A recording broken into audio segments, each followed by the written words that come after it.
নমস্কার বন্ধুরা, শর্মিলা সবিতা আপনাদের সকলকে স্বাগত।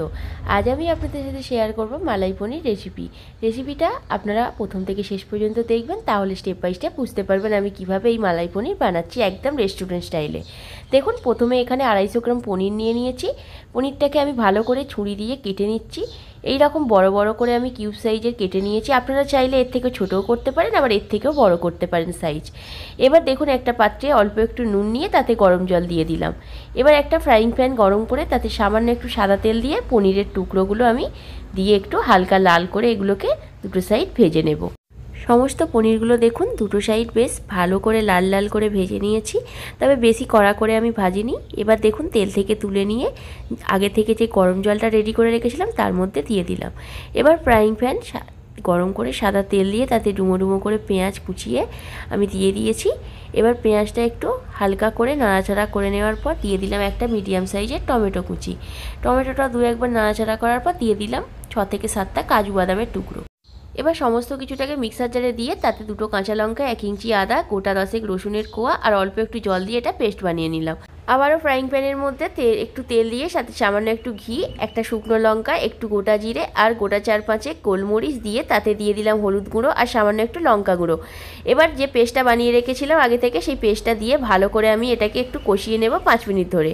তারপরে কিছু গুঁড়ো মশলা দিয়ে দিলাম। প্রথমে দিলাম ধনে গুঁড়ো, তারপর জিরে গুঁড়ো, দিলাম চিনি, সামান্য একটু গরম মশলা, তারপর পরিমাণ মতো নুন আর সামান্য একটু কাশ্মীরি লঙ্কা দিয়ে ভালো করে এটাকে মিনিট 5 ধরে আমি কষিয়ে নেব।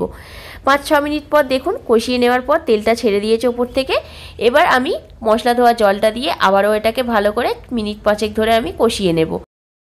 যতক্ষণ না পেঁয়াজ, আদা, রসুন, টমেটোর কাঁচা গন্ধটা চলে যাচ্ছে ততক্ষণ কিন্তু আমি এটাকে এইভাবেই কষাতে থাকবো। এবার এটাকে 5 মিনিটের জন্য একটু ঢাকা দিয়ে দেব। 5 মিনিট পর যখন ঢাকাটা খুলবো দেখবো ওপর থেকে খুব সুন্দরভাবে তেলটা ছেড়ে দিয়েছে। আবারও এটাকে ভালো করে নাড়াচাড়া করে নেওয়ার পর আমি দিয়ে দেব 2 থেকে 3 চামচ ফেস ক্রিম।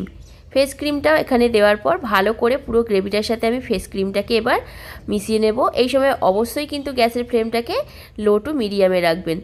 দেখুন, পুরো গ্রেভিটার সাথে আমি ফেস ক্রিমটা মিশিয়ে নিয়েছি। এবার আবার এটা আমি 5 মিনিট ঢেকে দিলাম। 5 মিনিট পর যখন ঢাকনা খুলছি আবারও একবার নাড়াচাড়া করার পর আগে থেকে যে পনিরগুলো আমি ভিজিয়ে রেখেছিলাম গরম জলে সেগুলো দিয়ে দিলাম। পনিরগুলো দিয়ে দেওয়ার পর ভালো করে আমি সমস্ত গ্রেভিটার সাথে পনিরটা মিশিয়ে নিচ্ছি। এইভাবে আমি 2 থেকে 3 বার নাড়াচাড়া করার পর এটাকে আবারও আমি 5 মিনিট ঢাকা দিয়ে দেবো। 5 মিনিট পর যখন ঢাকনাটা খুললাম দেখুন গ্রেভিটা অনেকটাই শুকনো হয়ে এসেছে। এবার আগে থেকে রোস্ট করা কাসুরি মেথিটা আমি গুঁড়ো করে দিয়ে দিলাম। কাসুরি মেথি দেওয়ার পর ভালো করে আবারও সমস্ত কিছু আমি একটু মিশিয়ে নিলাম। এবার দেখুন 5 মিনিট পর একটু গ্রেভিটা শুকনো হয়ে এসেছে। আর এবার আমি এটাকে সার্ভ করে দেব। আজকের রেসিপি যদি আপনাদের ভালো লেগে থাকে তাহলে অবশ্যই একটা লাইক, কমেন্ট এন্ড শেয়ার করবেন। আর আমার চ্যানেলটিকে যারা সাবস্ক্রাইব করেননি চ্যানেলটিকে সাবস্ক্রাইব করে দিয়ে আমার পাশে থাকবেন।